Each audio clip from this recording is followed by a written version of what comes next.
In an underground arena, people from high society converge to watch and bet on various monsters called players as they battle to the death. One night, the supposedly unintelligent creatures suddenly gained wills of their own, and then began a revolt which led to the death of every human present, except for two. In the chaos, a doctor called Kanzaki runs away with a newborn child. In the present, we see two couples strolling while discussing the serial killer uproar in town.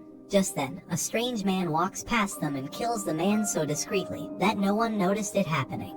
In the outskirts, an old man stops his grandson rushing out and hands him his toy. The boy is our main protagonist called Jin. He rejects the toy, but his grandfather wants him to hold on to it when out on patrol in the name of justice. Before he leaves, he is urged to avoid violence if it's not for the sake of justice. In an alley, some thugs have a lady cornered, so Jin proposes to help her if she is willing to pay 1,000 yen. When she agrees, Jin immediately begins attacking the thugs. He easily takes one down, making the others furious. Jin's fighting style involves him maneuvering on the walls to avoid being cornered. In a short while, he finished handling the group. His patrol mates called Kuga and Konoha arrive to find the party over. As Kuga scolds Jin, the lady comes to show her gratitude, but Kuga doesn't let Jin take his reward from her. Later, the lady bumps into Jin and offers him his 1,000 yen reward as promised. She also gives him her card and promises to treat him if he ever visits her. Jin runs home in excitement only to find dead bodies around the vicinity. He locates his grandfather, who is on the verge of death. As he is a young child, he hasn't grasped the situation yet. He tries to apply saliva hoping it would heal the wounds just as he was told, but it doesn't work. Jin takes his grandfather's body to the doctors, but he is turned down as he doesn't have enough money. With nowhere else to turn to, he calls Kuga. Unfortunately, his father had just discovered he had been hanging around a homeless boy, and he has been scolded for it. The maid brings forward Kuga's ringing phone, but when his father finds out it's from Jin, he destroys the phone. Jin turns to the lady who he helped earlier, and together they go to a hospital. Later, she takes Jin in for the night since he has no one else to turn to. While they have their bath, Jin adds up all the information together and begins crying because he can't meet his grandfather anymore. While heading to shop, they are attacked and the lady whose name is Akemi is injured. While trying to protect Akemi, the serial killer reveals he was the one that killed his grandfather. Jin is beaten up badly, and when Akemi tries to help, she gets blown away by the enemy's tongue. The enemy morphs into his true monster form and moves to give the finishing blow. However, he is caught in his steps and knocked down by Jin.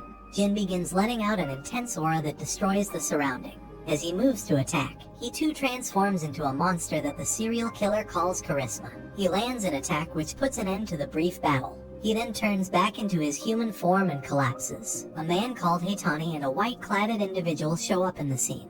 The clad individual takes care of the defeated monster while he ignores Jin and Akemi, who he thinks are humans. During her usual humanitarian activities, a grown-up Konoha's attention is drawn to two men fighting. It is explained to her that although the cause of the fight was because Duke spilled Toku's meal, the men are simply letting out their frustration on each other. She goes to separate them but is pushed aside easily. The men look to continue the brawl even with her on the way, but Jin appears and calms the situation. Konoha recognizes the ring on Jin's hands and calls out to him, but their supposed reunion is cut short by the man who Jin works as their bodyguard. In town, Jin meets up with Akemi, who now struggles to survive thanks to the injuries from the sad battle. In the evening, Konoha attends Kuga's event, where she meets her grandfather, whose presence greatly disorients her. After the event, Kuga reveals he plans to start patrolling the street again like they used to. A truck driven by his friends arrives, and so they begin their street patrol. Meanwhile, Jin is captured by the Aragi family and forced to witness the death of Akemi at the hands of a monster. This triggers his transformation into the monster the men call Zet. While the men observe, the monster pounces on Jin, who doesn't retaliate, but at the same time, he seems not to take any damage at all. When he gets serious, he ends the monster in a blow to the surprise of his observers. He goes ahead to smash the observation glass, but before he can confront the enemies, he hears Akemi call to him. On seeing her, his body's transformation begins deteriorating. The men reveal that Jin can only be turned back to human when he kills the monsters, who are called players. Jin finds out Akemi has been turned into a player, but all he wants is to leave a normal life with her again.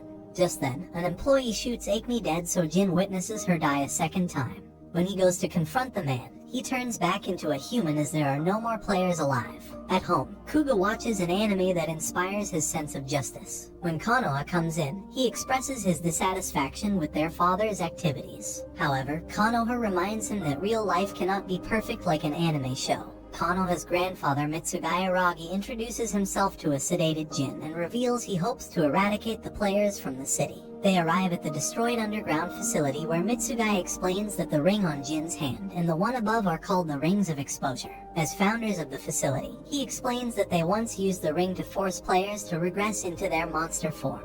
During the conversation, Jin suddenly collapses. He begins screaming in pain as the bigger ring resonates with his own. Later, Mitsugai explains that he and Kanzaki created him as a countermeasure against the monsters who they had battled each other. He then takes Jin to town where he shows him Akemi is still alive, and what he saw in the lab was all artificially created. When Jin tries to go out, Mitsugai instructs him to disassociate with humans as it would only endanger them. Jin accepts to become ZET and help Mitsugai battle the players on the condition that they repair Akemi's face and also create a lookalike of her dead child. In an alley, a man is melted into sand by a group of players. A girl happens to catch them in the act, so they decide to handle her. As she runs away, one of the players chases after her. Meanwhile, Jin continues to collaborate with Mitsugai while they perform experiments to promote his ZET factor to full capacity. Jin arrives at his house and while changing, he finds the lady being chased earlier hiding in his closet. He tries to chase her away but she refuses to leave, revealing that she just saw a man melt into sand. Jin ends up treating her to a home-cooked meal which she appreciates. He senses the presence of a player so he instructs her to stay behind while he heads outside. The girl comes out to find her bag laying on the floor and shortly after, she is accosted by the players from earlier. Jin arrives at the scene and offers to help her for a fee of 10,000 yen. When she accepts, one of the enemies approaches him so he knocks him down first. While engaging the others, they spread a substance that erodes anything it makes contact with. While they continue to battle, the men monitoring Jin knock out the lady being held hostage. Just then, one of the players regresses into his monster form. Before the battle begins, the other two players desert their brother who broke the rules by regressing. Jin begins battling the player in his human form and as a result, he is beaten by the monster who boasts of a strong build. The monster firmly grabs Jin and begins the process of melting him into sand. However, Jin gets a boost of power and pushes him back. He transforms into ZET and overpowers the monster, defeating it by ripping it apart. Mitsugai notices he isn't returning to his human form as he should, and this is because the player isn't dead.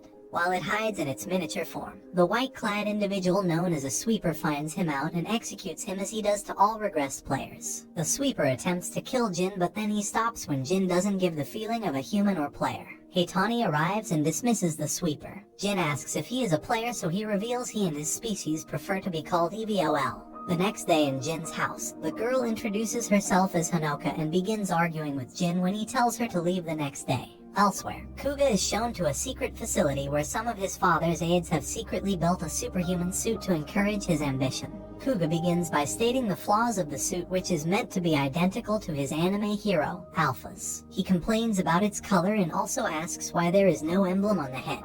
On his way home, he encounters a man who refuses to identify himself. The man reveals he is a fan of Kuga's and proposes to work with him if he passes a test. He then shows him a clip of Hanako being thrown into a pool to drown. He explains that Kuga is faced with two choices, to either save his drowning sister or three strangers who are about to be killed. Kuga rushes to the school to find his sister in no harm, and as a result of his choice, 3 girls from his school are killed. While walking with Hanako, Jin stumbles on Konoha and her friend. Hanako notices the chemistry between them and hangs onto Jin's arm. Jin tells Konoha to get away from the premises and immediately walks away. As they walk away, Jin senses the presence of a player, so he leaves Hanako behind. He hurries to find that Konoha has been abducted by a player who wants to battle him.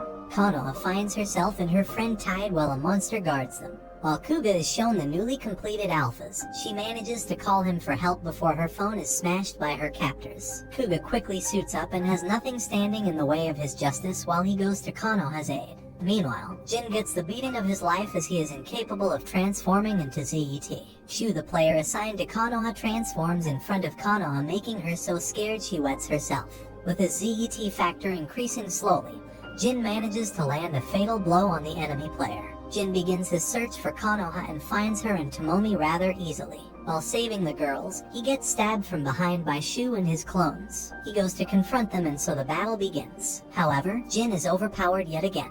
Before he is finished off, Kuga defeats the monster from above with a laser. Kuga quickly helps Konoha and Tomomi into his chopper, but then he is told its capacity cannot handle everyone present. Kuga decides to stay behind, but they won't have it as he's the heir of the Amagi family. To test his decision-making skill, Hayami asks what he'll do if he has a rift that can save one person but 3 people are drowning. If he decides to save all 3, they might not survive. The question makes Kuga hesitate, but a small push from Jin firms his resolve, so he lets Tomomi take his place on the chopper. While Jin finds his way around injured, he stumbles on the slum folks who he used to stand up for. They look ready to fight for him, but Jin begs them to run away as the enemies are monsters. They don't listen anyways and go face to face with the monsters. Before they are attacked, Kuga saves them. He buys them time to escape while he handles the shrimp monsters. Heitani finds Jin useless, so he decides to educate him on how to transform without having to take damage first. He stabs him with a stake made from the remains of Exposure Ring, and so the ring fuses with Jin. In seconds, Jin begins transforming into ZET. However, he doesn't stop at a white ZET. He continues evolving until he emerges as a more powerful red ZET. Jin is astonished by his new form and doesn't feel like the body belongs to him anymore. At the same time, the head player is shotted by Kuga in midair. It gets furious and transforms into a full-blown monster. When it boasts of its durable form, Kuga switches weapons to a blade. As Shu moves to escape, Jin catches up with him. Shu suddenly begins regressing as a result of his resonance with Jin's ring. Jin engages Shu where he dominates him with every strike. Before he finishes him off, Heitani shows up to interfere. He reveals he used Shu as a pawn to push Jin to his red form. This infuriates Shu, but Jin puts an end to his life. He continues squashing his offspring until all traces of him die for good. Jin confronts Heitani asking for his motives, so he reveals the ring won't make him regress as he is a high-level EVOL. Jin moves to attack him, but he evades his every move before leaving the scene. Meanwhile, over at Kuga's battle, he is getting bodied by the player. When he gets the news of Konoha's safety, his will to fight is restored fully. The player's attack is cut short by Jin, who lands a hit from behind. The two friends team up to fight the player, who has made an army of hatchlings. They battle the hatchlings together and manage to corner the player in a 2v1 situation. However, Jin's body suddenly stops moving, allowing the hatchlings to join in the fight again. The stake on his chest breaks, so his red transformation comes undone. He reveals to the player that he is being used by Heitani, but he doesn't care as long as he can kill. Just then, Kuga grabs him from behind, allowing Jin to retrieve his sword. The new partners corporate, and while Kuga keeps the hatchlings at bay, Jin finishes off the player without any interruption. Later, Heitani meets up with the boss of the EVOLs. Although he is scolded for meddling with other players' affairs, Heitani changes the direction of the conversation when he mentions ZET. At the hospital, Kuga meets up with Jin after hearing the entire story behind the players in Jin's form. He is so fascinated by ZET that he gives Jin a hero name, ZETMAN. At the lab, it is revealed to Jin that Kanzaki is still alive. They make Jin ask him about the correct method of attaining the red ZET transformation, but Jin just wants to see his grandfather. They go to the location where Kanzaki is being held, and when it is opened, Jin is shocked at his horrible state.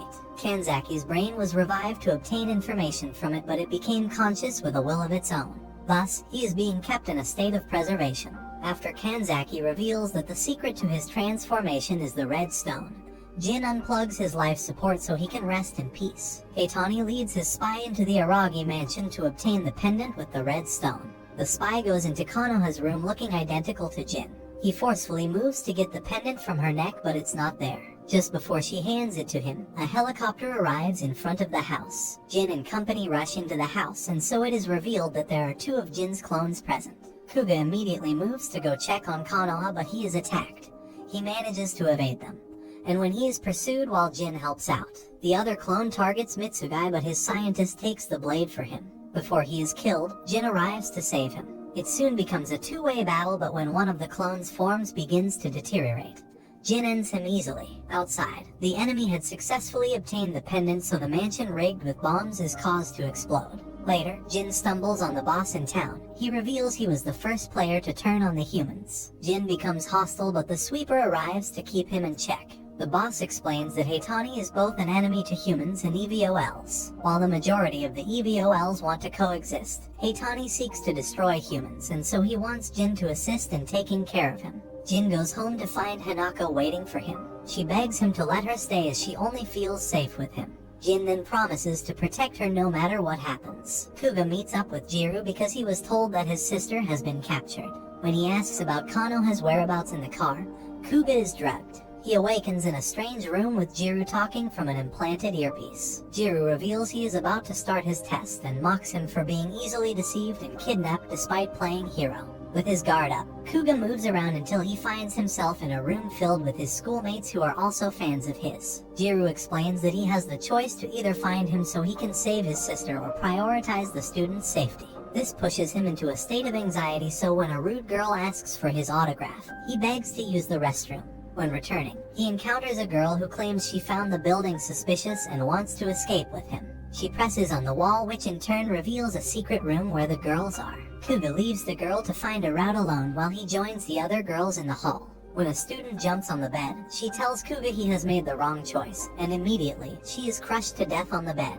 This freaks everyone out and he even gets blamed for her death. The students flood into the passageway despite Kuga's disapproval, and so they get trapped as a result. Jiru unleashes Hammerman and reveals there is an elevator that will lead Kuga to him, but he has to abandon the girls. Kuga refuses and moves to defeat the robot so he can advance with everyone. While Konoha hides in Akemi's house, she tells her she doesn't believe Jin found his parents as he wrote in a letter. Suddenly, the town's broadcast is shut off and hijacked by Heitani. He reveals the existence of EVOLs and their origin. Just then, EVOLs begin to regress all over town. They go on a killing spree, massacring any human they can find. Kuga continues to face Hammerhead while being pushed to his limits. In town, Jin joins the fight to save the humans as White Zetman. Despite his injuries, Kuga can only feel excited about the battle. However, he soon finds that Hammerhead is a player. He charges at it again, and when he loses his sword, he jumps and turns it into a gun which he fires at point-blank range on the player. After the battle, the girls brand him a murderer and want nothing to do with him. When the elevator is revealed, they all run toward it, but then lasers pop out of the wall and kill them all. While in despair, the last surviving student brings hope to him. She is controlled to tell Kuga she found Konoha, but he doesn't know this. She leads him to Jiru's location and manages to distract and dispossess him of his weapon. Jiru introduces Kuga to his son called Ikaru, and here they both begin lecturing him about his motive for justice. Jiru hits the nail on the head when he reveals that Kuga seeks justice as an excuse to engage in violence. Jiru begins transforming, so Ikaru reveals his true monster form. They claim to be humans who granted themselves player abilities after the incident at the underground arena. Just then, Kuga's friend, Hayami, reveals himself to be an accomplice to the players. He makes Kuga watch a live press conference where his father denies creating the players. However, his colleague who works for Hayami reveals the brutal truth to the public with evidence. While Jiru wants Kuga dead, Hayami wants him to be a hero and kill his father. This angers him, so he gets his weapon back, strikes Hayami, and ends Ikaru and Jiru before they can control him with their bug. Hayami and a fellow EVOL show up at the press conference, but President Amagi is ready for them. However, his plans fall short as they are too strong to be handled by mere humans. Jin arrives at the scene to handle Heitani, but he gets extremely bodied by him. He pierces Jin directly in his heart and undoes his transformation. Heitani reveals he has made the red stone into a stake to force Jin into a proper player. Just then, Kuga arrives in his Alpha's suit to stop him. He even handles the second player in a blink of an eye. Kuga's father instructs him to kill Jin, but he refuses and turns his gun to him instead. He pulls her trigger and hits his mother, who stepped in to shield her husband. Just then, Heitani unleashes an army of players in the room and begins mass slaughtering everyone present. Kuga begins defending the civilians against the players, but after a while, the action comes to a halt with Konoha's arrival. Heitani pressures Jin into stabbing himself by revealing Hanako as a hostage. Despite Kuga's disapproval, he stabs himself and transforms into the red Zetman. His ring of exposure causes all players, including Heitani and Hanako, to regress into their true form. Hanako transforms into a giant four-legged monster and is revealed to be the player who turns everything into sand. While blabbing about his master plan, Jin dashes at Heitani but is pushed back by his halos. Hanako continues to move uncontrollably and turns humans to sand unintentionally. Jin manages to pull a fast one on Heitani and stabs him, but Kuga moves to put Hanako down. He slashes her into two while Jin watches, eventually bringing him to despair. Kuga engages Heitani in a fruitless battle while Konoha and the detective watch. Heitani's attack damages Kuga's suit, so he crashes down. He is warned to stop fighting, but Kuga refuses to back down. Heitani pins him down and offers to let Jin give the finishing blow. However, Jin turns his attack on Heitani and stabs him instead. Kuga turns his blade on Jin, saying he has to kill him to stop players from regressing. When it's time to pull the trigger, he hesitates but still does it while the sun rises. Jin stops him and transforms into a stronger version of ZET called Charisma. He manages to control his killer instinct and leaves the scene. Years later, Kuga continues to protect innocent people from regress player attacks. And at the same time, while being unnoticed by the public, Jin does the same in his red ZET form. Thanks for watching. If you enjoyed this and want to see more, please make sure to drop a like and subscribe to the channel with notifications on so you never miss a future video. And until next time guys, take care. Are you satisfied?